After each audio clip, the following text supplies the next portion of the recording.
Ito guys, waiting ako ng bus. In 3 minutes nandito na siya. So, ito yung paligid ko. Pupunta ako ng OWA. Magre-renew ako ng OWA member ko kasi ma-expired na sa October. Ayan. Dito lang yan. Diba? Mapuno. Tsaka nag-iiba na yung weather namin. Mahangin na, iba na yung hangin niya, medyo malamig-lamig na. Saan kayo pupunta? Ang dami ng sasakyan. Nakabalik na lahat ng mga tao dito sa Greece. Kaya traffic na. Ayan.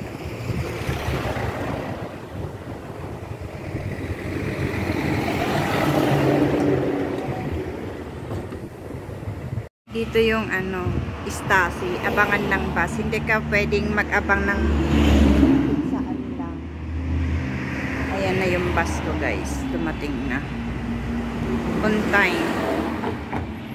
Yun yung bus na sasakyan ko magdalawang sakay ako. Kasi hindi diretso to yung sa pupunta ko sa UWA. Kaya magpapara na para tigilan. Ayan, mamaya na ulit guys. Thank you so much.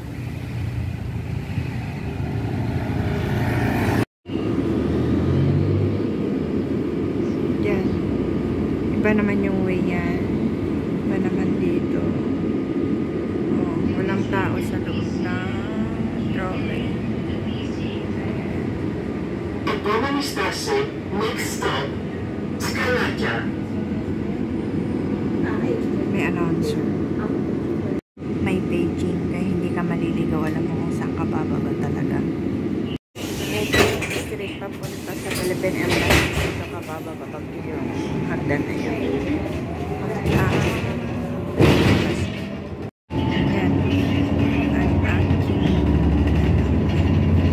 Ang view ng Greece. Maganda naman. Malinis yung kalsada. Mga tree. Traffic na.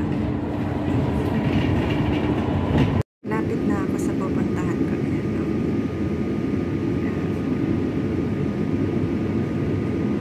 Dito traffic.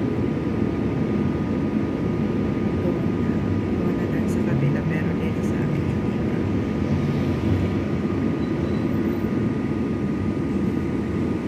Patris na sa gitna.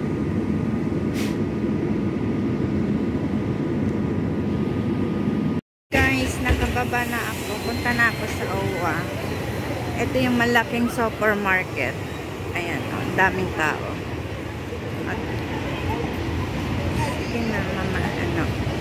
Malapit na lang dito yung OWA.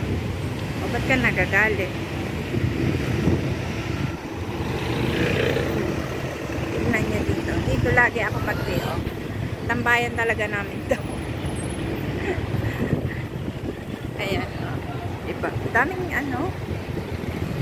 talagang back to normal na. Ayan.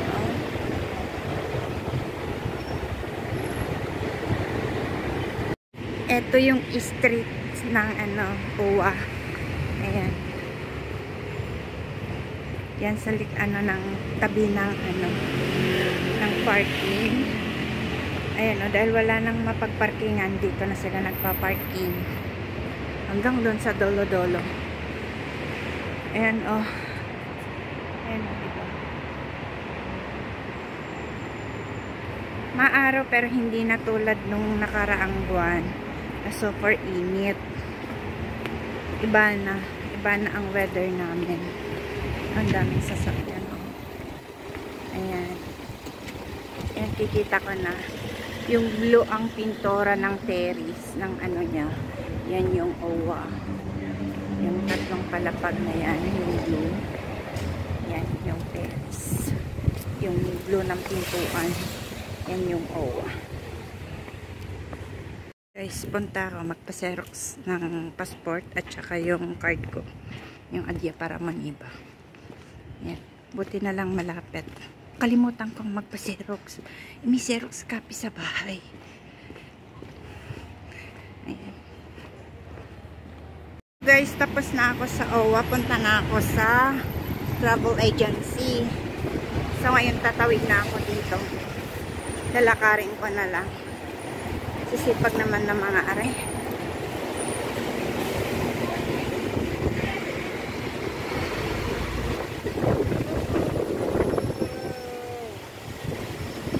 Ayan o. Maraming shop dito.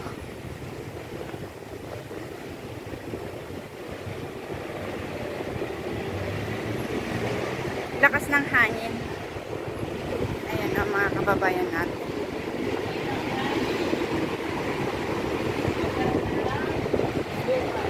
Nakabakasyon sila yun. Ang gaganda ng bag. Mga damit. Mamahal. Tapos na ang sale. Kaya bumalik na sila sa dating presyo. Sa no, sulok ng iskinita ng dito. Napadala tayo. Kasi mas mahal ang palit dito kaysa sa Pilipinas. Ay, dito tayo sa Rhea. Dito tayo sa Rhea magpapadala. Magkano kaya ang palit? Ayan, konti lang ng tao. Ayan. Pasok muna ko ha. Ayan. Puros lakad ako ngayon. Tapos, papasok na ako dito. Punta na ako sa Antiques.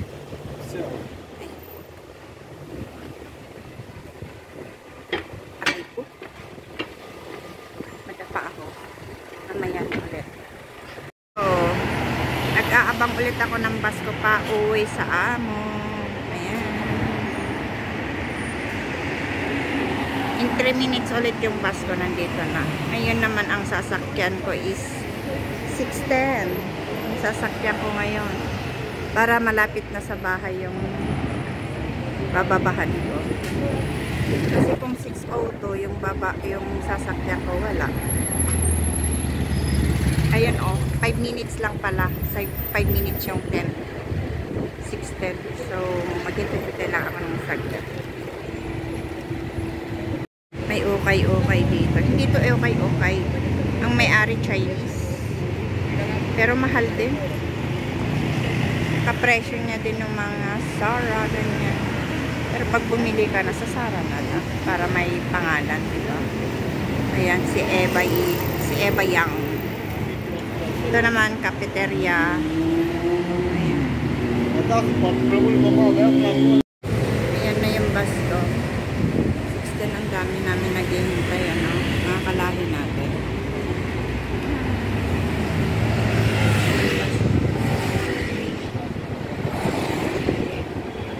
Maliit din.